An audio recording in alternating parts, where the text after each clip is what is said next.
Hello everyone, welcome to my channel. I hope कि आप सभी लोग खुश होंगे, अच्छे होंगे और अपने कामों को समय पे पूरा कर रहे होंगे। मैं आ गई हूँ न्यू रीडिंग के साथ, जिसका टॉपिक है हम आज देखेंगे कि आपको 72 आवर्स जो नेक्स्ट आपके आने वाले हैं उसमें आपके लव लाइफ में क्या ब्लेसिंग, क्या चीज़ आपको रिसीव होने वाली है या फिर क्या गाइडेंस आपके लिए आती है जो आपको करने से बचने की ज़रूरत है, जिससे कि आपका रिश्ता ख़राब हो सकता है उस सिचुएशन में। तो जो भी इस रीडिंग में आएगा वो मैं आपको बताती जाऊंगी, बट सबसे पहले मैं आपको ये बता देना चाहती हूँ ये एक जनरल रीडिंग है। हो सकता है सबके साथ मैच करे और ना करे, तो जो भी क्वेश्चन आपके साथ मैच करे उसको आप रख लीजिएगा, बाकी को आप इग्नोर कर सकते हैं।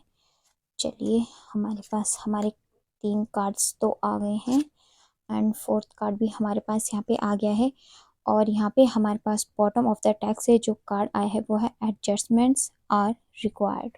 ओके, मैं यहाँ पे कुछ एंजल आंसर्स भी निकालना चाहूँगी, उसके बाद आपको बताती हूँ पूरी रीडिंग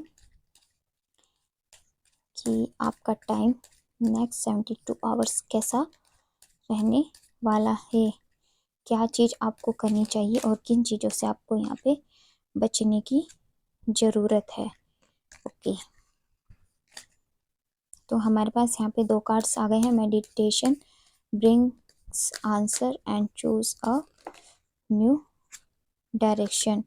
ओके, तो यहाँ पे आपके लिए एंजल्स आंसर्स भी आ गए हैं। ओके, तो सबसे पहले ना आपको यहाँ पे गॉड सेम यही कह रहे हैं। अगर आपने मेरी मॉर्निंग की रीडिंग देखी हो तो उसमें भी हमारे पास ना सेम 2 कार्ड उसमें जो आए थे वही सेम कार्ड यहाँ पे भी आए हैं।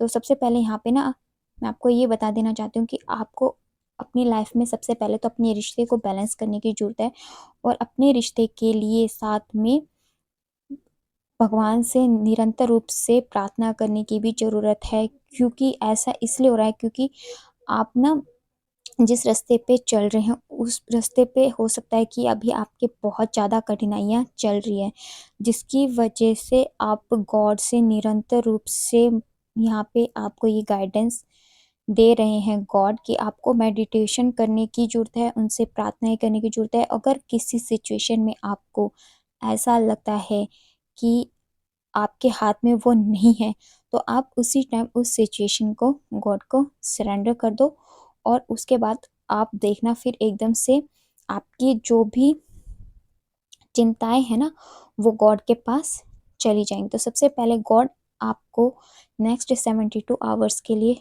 जो गाइडेंस सबसे पहले दे रहे हैं, जो भी आपके ये जो नेक्स्ट 72 आवर्स है इसमें हो सकता है कि आपको कुछ एडजस्टमेंट करनी पड़ सकती है अपनी उस सिचुएशन के अकॉर्डिंग। यानी कि मान लीजिए इस टाइम हो सकता है कि आप दोनों में से किसी के भी फैमिली में ऐसा कोई इवेंट मुझे दिखाई दे रहा है जिसकी वजह से हो सकता है आप दोनों को एक दूसरे के साथ एडजस्टमेंट करना पड़े। हो सकता है बातचीत थोड़ी कम हो जाए, है ना, तो इस वजह से हो सकता है कि एडजस्टमेंट कम हो सॉरी एडजस्टमेंट करनी पड़ जाए टाइम के अकॉर्डिंग। या फिर हो सकता है आप दोनों किसी ऐसे काम में व्यस्त हों जिसकी वजह से एक दूसरे को काम की वजह से या फिर किसी भी पर्सनल इशू की वजह से एक दूसरे को टाइम ना दे पाए।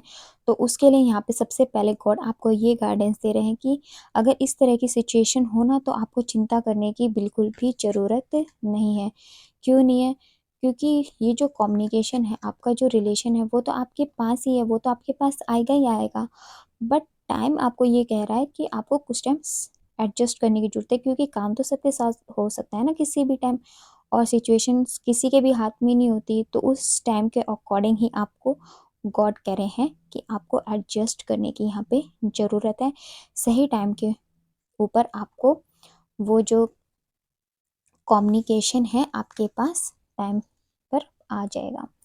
और आपको जो आपका विजन है ना उसको भी होल्ड करके रखना है, यानी कि विश्वास रखना अपने रिश्ते पर। जब ये नहीं कि अगर आपकी बात नहीं हुई तो आप उनके रियल रीजन को छोड़ के कुछ और सोचने लग जाए। आपको अपने रिश्तों को बिल्कुल बैलेंस करके चलना है और अपने विजन को भी होल्ड करके चलना है। कोई भी नेगेटिव थिंकिंग अपने मन के अंदर नहीं लेकर के आनी है। जिस डायरेक्शन में आप चल रहे हो ना, जो आपके रिश्ते के लिए बेटर है, उसी में ही आपको चलते रहना है। और अगर आपको कोई चीज़ ना समझ में आए तो आप एंजल से पूछिए कि आपको उस सिचुएशन में क्या करना चाहिए। और सबसे बड़ी बात यहाँ पे जो आई है कुछ लोगों के लिए, कि कुछ लोगों के लिए मुझे यहाँ पे ऐसा लग रहा है, कुछ लोगों की लाइफ ना कुछ ज़्यादा ही मतलब प्यार है। जैसे कि मान लीजिए आपके पार्टनर जो है ना आपको बहुत बहुत ज़्यादा प्यार करते हैं, तो इस चीज़ को लेकर के ना आपको कभी कभी बहुत ज़्यादा प्राइड फील होना ना स्टार्ट हो जाए। यहाँ पे स्पेशल गाइडेंस आपके लिए आई है, यानी कि देखो, अपनी प्यार पे प्राउड करना ना बहुत अच्छी बात है, बट प्राइड करना बिल्कुल भी अच्छा नहीं होता, चाहे वो हमारा लव हो, हमारा फाइनेंस हो, कोई भी चीज़ हो, है ना। तो गॉड आपको कह रहे हैं कि ये जो प्यार है ना आपका ही है, बट हो सकता है कि इस टाइम, थोड़े से टाइम के लिए आपको अपनी लाइफ को बैलेंस करके चलना पड़े, अपने टाइम के साथ एडजस्ट करके चलना पड़े। बट आपको अपने प्यार पे विश्वास भी करना है। कोई भी नेगेटिव विचार उनके लिए अपने मन में लेकर के नहीं आने हैं। आपकी जो अच्छे जो मोमेंट्स है ना, आप उनको याद किया करो। और आप सही टाइम आने पर दोबारा से आप लोगों में अच्छे से बातचीत दोबारा से शुरू हो जाएगी अच्छे तरीके से। जो भी आप अपनी रूटीन फॉलो करते थे उस पर आ जाओगे। और अगर आपका पार्टनर आपको बहुत ज़्यादा प्यार करता है तो उस पर घमंड, उस चीज़ पे कि मतलब मुझे ही सबसे ज़्यादा प्यार करने वाला मिला है, इस तरीके से आपको नहीं करना है। तो ये थी हमारी नेक्स्ट 72 आवर्स की रीडिंग आपके लिए। क्योंकि यहाँ पे ना दो तरह की चीज़ें आई हैं। कुछ लोगों के लिए हो सकता है कि कम्युनिकेशन के साथ उनको एडजस्ट करना पड़ सकता है, बट कुछ लोगों के लिए यहाँ पे ये भी है कि कुछ लोग ना बहुत ही ज़्यादा, किसी को बहुत ज़्यादा प्यार मिलने वाला है, तो हो सकता है उनको इस चीज़ का प्राइड हो जाए। तो उस चीज़ के लिए गॉड कह रहे हैं कि आप प्लीज़ इस चीज़ पे प्राइड मत करना। तो ये थी हमारी आज की रीडिंग। आपको कैसी लगी कमेंट सेक्शन में बताइएगा ज़रूर। और अगर आप हमारे चैनल पे नए हैं तो आप हमारे चैनल को सब्सक्राइब करके हमारी फैमिली का हिस्सा भी बन सकते हैं। लाइक एंड शेयर भी कर दीजिएगा। कमेंट सेक्शन में बताइएगा ज़रूर आपको और कौन सी नई रीडिंग चाहिए, क्या टॉपिक पे, हम वो रीडिंग आपके लिए लेकर के आने की पूरी कोशिश करेंगे। तो चलिए मिलते हैं आपसे नेक्स्ट रीडिंग में। तब तक के लिए bye bye, take care, God bless you all. बड़ों का सम्मान कीजिए, छोटों को प्यार कीजिए।